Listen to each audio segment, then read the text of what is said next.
Greetings! I am Herbert Erpaderp, and today I'm going to build this Jagdpanzer 4.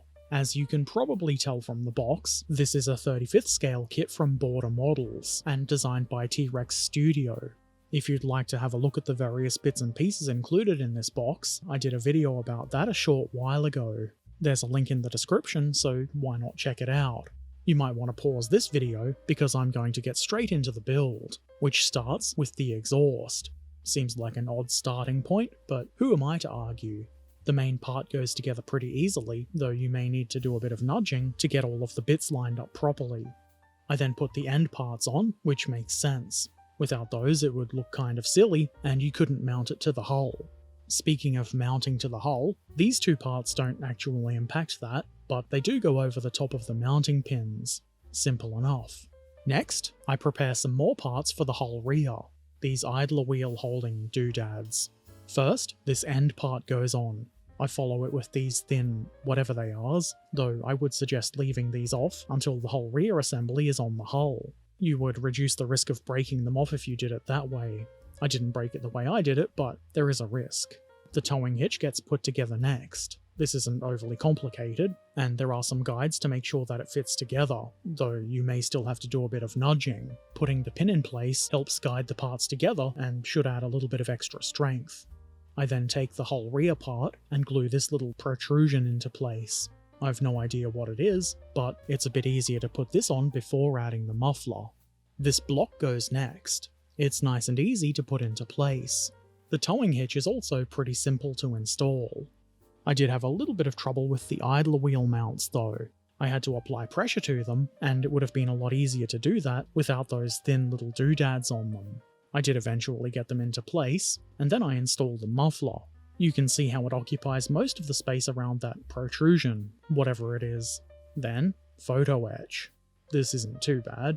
It's just a strap that goes around the jacking block. I glued it in place as neatly as I could, and then I bent the ends around the block. Pretty simple. Fortunately, actually all the photo etch in this kit is nice and simple, and that's how I prefer it. Now it's time to start adding bits of running gear to the hull, starting with these little doodads. There is a little bit of play to them, so I try to get them on as straight as I can. Inside those brackety things, I add what I'm assuming are rubber bumpers for the swing arms. Again, I'm trying to get them in as neat as I can. Then I add the whole rear. It was a bit fiddly, and required some gap-reducing pressure, and it might have been a better idea to add the plate before adding details to it, but doing it this way works too. Road wheels come next. Compared to other tanks, there aren't really that many of these to put together, and it is pretty easy to do, as you can see. It's a good idea to have something to hold these wheels, and that's what this is. Being a bit of a ding-dong, I didn't video the assembly of these suspension units, but they're made up of 3 parts, and they're not too difficult to put together. I would, however, suggest being very careful to get them lined up as straight as you can, otherwise your wheels could end up a bit wibbly-wobbly. It's not exactly difficult to put the wheels on, but you should pay some attention to getting them on as straight as you can. While I let those bond, I glue together the return rollers. There's not much to this wheelie. I also add these extra bits of lifting bracket. I'm not sure why this is a thing, but it is. I then glue the final drive casings onto the forward hull sides. The keying makes this easy, and then I went to put the idler wheel axle doodads into the mounts at the rear. The part is shaped as though it should be keyed, but it doesn't seem to key into the mounting, so there's a lot of play to it. That could be a problem when installing the tracks. I left it for a bit while I pondered on it, and then I installed the return rollers.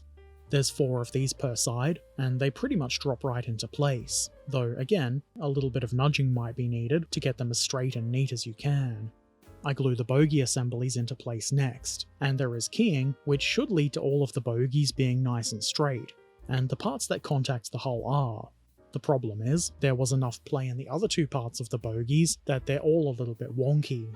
Maybe those shouldn't have been glued, but if they weren't glued, they wouldn't stay together in this step.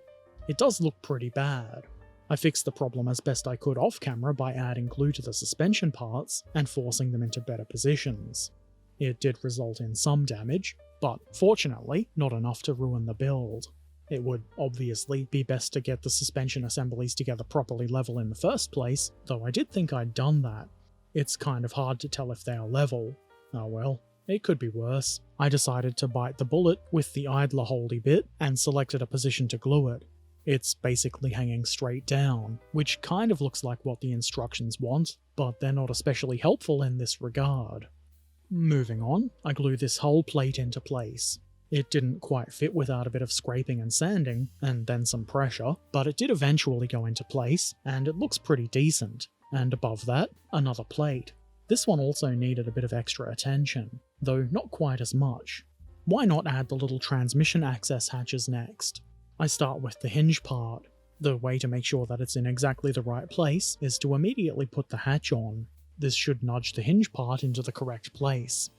Now, some tracks. These are the spare tracks that will go on the front plate. You can build a version where they go on the rear of the hull, but I'm obviously building the one with them on the front. The links go together fairly easily. I decided not to use all of the links, and I've got one single link away from the rest of them to add a bit of interest. I glue them onto the retaining bar, or whatever you would call it, which makes it much easier to glue them onto the front of the hull. There isn't actually anything to guide this, but this seems to be the correct position. Gluing the idler wheel together is next, and this is as simple as it looks. I then attach those to their axle parts, making sure they're on nice and straight. You can see here that the road wheels look a bit better. They're still not perfect, but they'll do. I then glue the drive sprockets together. They link together nice and easily, like so. They do look good, but there's no polycaps here, and it would be a bit of a mistake to glue these into place before adding the tracks. So that's what I do next. This kit has link and length tracks, and in the absence of any keying to guide them, I figured gluing the individual links to the drive sprocket was a good first step. The instructions will tell you the correct number to put on. I then add this length, which will run down to the road wheels. I then put that assembly onto the hull, and follow it with the upper sections of track. It's not quite keying, but you can sort of use the way the tracks sit on the return rollers to get at least close to the correct positioning. I probably don't really need to painstakingly describe how the rest of the tracks go on. There's a bit of fiddling and kajiggering involved, but it's pretty much like most link and length track sets, and the result is pretty decent. The left set of tracks is a little bit wonky, but it could be a lot worse. With the tracks done, I move on to the side mudguardy things. I'm never quite sure what to call them. Big surprise, I know.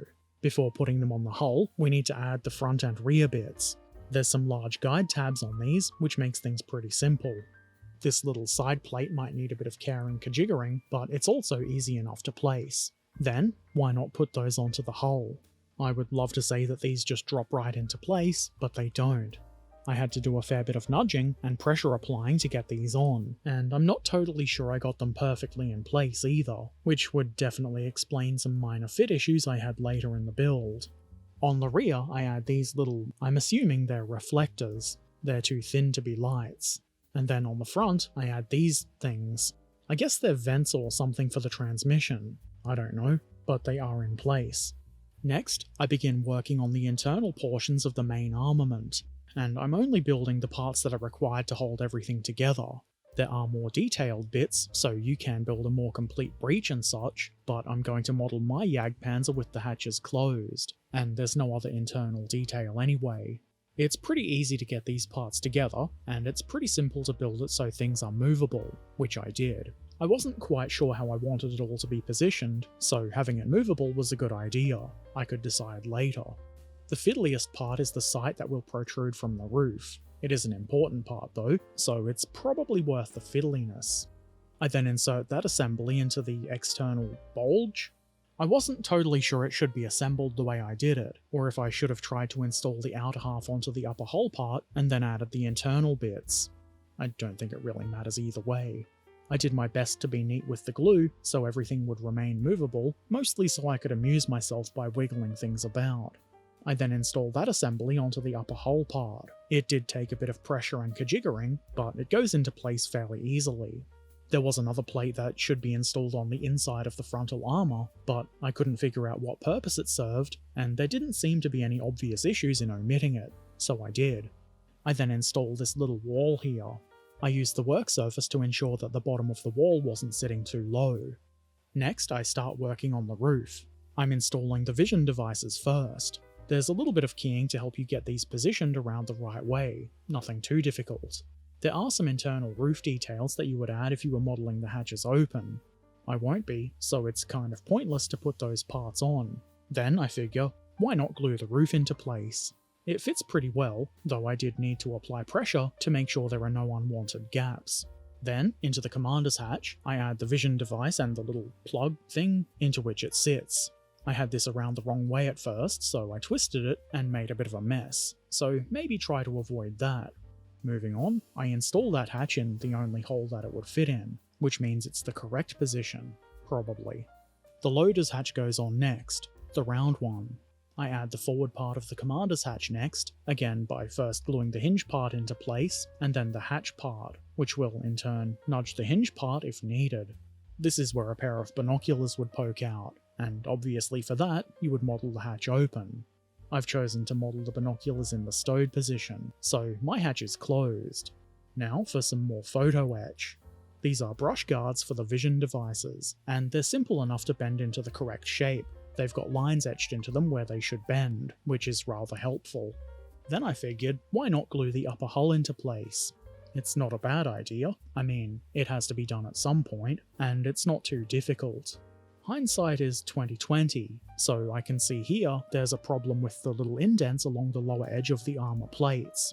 Those indents should be in the middle of the little raised bits on the mudguard things. You'll see why that misalignment is a bit of a problem for the Schurtzen brackets later on, though at the time I didn't realise it was a problem. Anyway, now that the hull top is in place, it's time to add some small details that might have been damaged while putting said hull top into position. Things like this little handle. This doobie what's-it, which is probably very important. There's also a set of wire cutters, because sometimes you need to cut wires, and if you don't have the appropriate tool, what are you going to do? Use your teeth? I then glue this little plug, whatever you call it, it goes here at the pivot point of the main armament. It was at this point I chose the positioning of this equipment and allowed any glue that might bond it into place to do so. I put this vision port into place next, and this actually required a fair bit of pressure, more than I was expecting. It did go into place though. I follow that with these little cone-shaped doobers. The left one has an optional, less pointy part, which represents that plate being welded over when these ports were deleted. These are covers for an anti-infantry implement, if you know what I mean. It does look like you could model them open if you wanted, but I didn't want. Because now I know where I want it, I add the sliding cover for the sight opening on the roof. It does look like there's a part that you could glue on the inside of this that would allow it to slide along the track, but because I'm going to glue everything nicely in place, I didn't feel a need for it. I build the jack next, which is made up of a few pieces. I apologise for this bit of video having poor focus. Do remember, I am old and crap, sometimes this happens. The jack isn't too difficult to put together, though I did have a bit of trouble figuring out how I think it's the bottom part, should be positioned. I'm pretty sure I got the top part and the handle windy parts in the correct positions, and it did end up looking rather jack. Before I put it on the hull, I figured it might make things a bit easier to put this bar on first. I then add the jack. Figuring out the exact position on the hull was a bit of a challenge. There are some raised bits it seems like it should sit on, but there's no real keying. I referenced the side view in the painting guide, and also used the retaining brackets to figure out where it should sit, so it could be wrong, but it is in roughly the correct place, so the crew's going to be able to find it easily enough. Now it's time to add more detail-y bits, like these tools, whatever they're called. I'm sure they've got a proper name, like Dave or Trevor. That assembly gets mounted in the right rear corner of the engine deck. Across this vent, I install a crank for starting the engine. Or at least that's what I assume it is. I then glue together a pair of wrench-looking things. I suspect these have something to do with track tensioning. Once they're together, they go here, beside the vent with the engine starting crank. And now, it's time for yet another Herbert Erpaderp mistake. I'm assembling the main armament, which has 3 choices of muzzle brake, and it's pretty easy to put together. That's not what I'm doing wrong here though. I completely forgot about the mantlet. More about that in a moment. I went back to adding bits of detail to the rear of the casemate, like this antenna mount, this pair of bars, the function of which I am unaware, and what I'm assuming are cleaning rods. These are all pretty easy to put on. Okay, back to the mistake. Clearly, the mantlet will not fit over the end of the barrel. It should slide over the business end of the barrel, but there's a muzzle brake there. The most obvious solution was just to rip the muzzle brake off. Fortunately, it hadn't completely bonded into place. It came apart with no mess or damage, and was easy enough to put back together the correct way. Why not install that assembly onto the vehicle? The mounting point for this is obvious, and there's keying, so things will go together easily and in the right position. A bit of extra glue for added strength, and it's ready. Well, not totally ready, there is still quite a bit more to add. So, why not make another mistake while doing that? There are 3 choices of hull rear in this kit, and they're all quite similar, so this is an easy mistake to make. I put the wrong one on. The one I should have put on has indents along the top of it where the spare road wheels should mount. Instead of pulling the wrong part off, I decided to just continue with the incorrect plate. It's not that much of a difference. But Herbert! It's not that much of a difference. While I let the rear plate bond, I add this axe here. It doesn't quite seem to sit perfectly in place, but it's here, and it looks fine. Then I glue the spare wheel holding brackets, I guess you would call them, onto the spare road wheels. Might as well install those now. I got around the lack of mounting holes for them by trimming the mounting pin off the brackets, and then gently scribing a small mark where the mounting holes should be, using the correct part as a guide.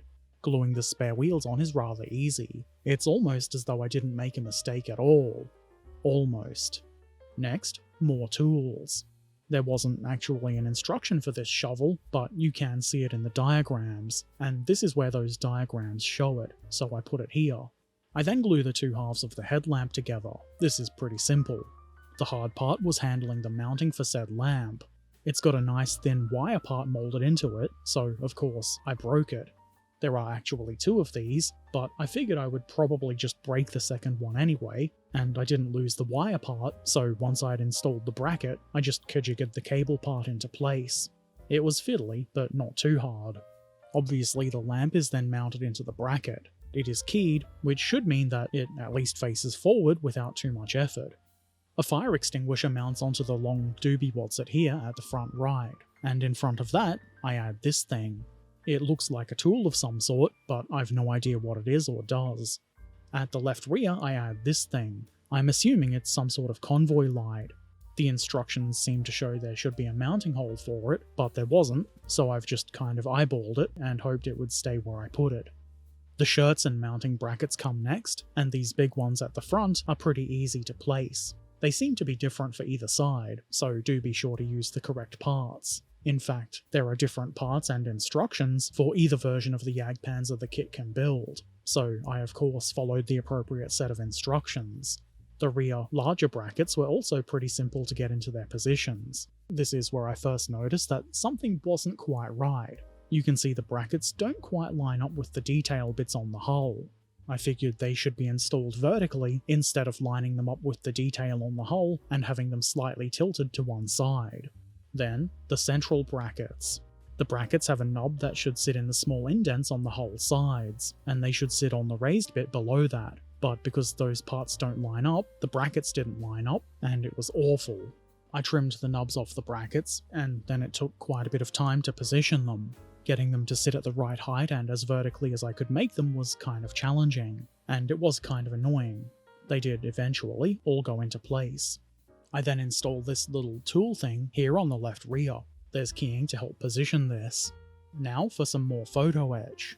These plates along the sides of the engine deck. There's a couple of contact points where you'd put the glue, which, obviously being that this is metal, is super glue, and the part pretty much drops right into place, using the end of the casemate as a sort of keying. I did add a bit of damage to the plate on the right side, because why not? Next, mounting brackets for the Schurtzen. These are simple, plastic handle-looking bits, which get glued into the rectangles on the backs of the Schurtzen plates. It's rather easy. The front and rear end plates did need some bending, which I didn't show, but it was also very easy. I didn't get all of these mounting brackets perfectly neatly in place, some of them are quite wonky, but they work. Installing the Schurtzen is pretty much a matter of just dropping them into place. I was actually surprised by how easily it worked.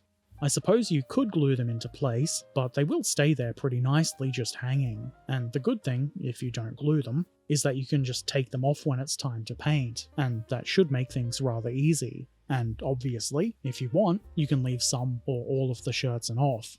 It's nice to have options. Speaking of which, there are so many different options and variable bits in this kit that my bits box is going to be very happy. Not shown are the bits of stowage, like helmets and boxes and rolls, that you probably would have seen in the What's in the Box video. Nor have I used the included putty to apply Zimmerit or make stowage, as the instructions show. Just not a big fan of Zimmerit, personally, and I'll decide if I want to add any of those other stowage options later on, before painting. So for now, the 35th scale Jagdpanzer 4 by Border Models is completed. I think it's turned out to be a pretty good looking model, though it will look better once it's painted, and I am thinking about doing that, but it won't be for a while. There's no sense rushing it. The build was, for the most part, a fun process. The main things I didn't like were the Schurtzen brackets, at least the small middle ones. I'm sure there's probably something I did wrong that caused the misalignment between the upper and lower hull parts. Maybe something to do with the slight difficulty I had in putting the side parts onto the lower hull. I didn't really think anything of it at the time, but I guess if you're building this kit, I would suggest maybe pay attention to that area so you can hopefully avoid that issue. It's not the worst thing, to be sure, just a minor annoyance, and in the end, the model does look good. I did also make a couple of other mistakes. I mean, I'm from the 1900s. Give me a break. Fortunately, none of those mistakes were serious, nothing to prevent the model from being completed, and I did still enjoy the build, which in my opinion is one of the more important things. I think the detail here is pretty good, and I will probably add those extra little detaily bits, like the boxes and a couple of the jerry cans, just to add a bit of life and interest. This video is already long enough, and those parts are generic enough, that I don't think you really need to see me putting them together. I do appreciate that you don't have to have the Schurtzen on the model, and you don't even have to make a decision on whether or not you want the Schurtzen before finishing the model, or at all. I mean, you can take it off and put it back on as you like. I think I'll use most of it, if only to hide the slightly messy look of the brackets. I also appreciate that the photo etch in this kit was quite simple and didn't give me any grief. Anyway, I might be waffling now. If you have any questions or comments, feel free to put them in the comments section below. Subscribe if you would like to see more of this kind of thing, and if you really like what I do, why not support on Patreon or Ko-fi? You'll get to see videos a bit early, as well as some other things. Take care of yourselves, be excellent to each other, and thanks for watching. Farewell.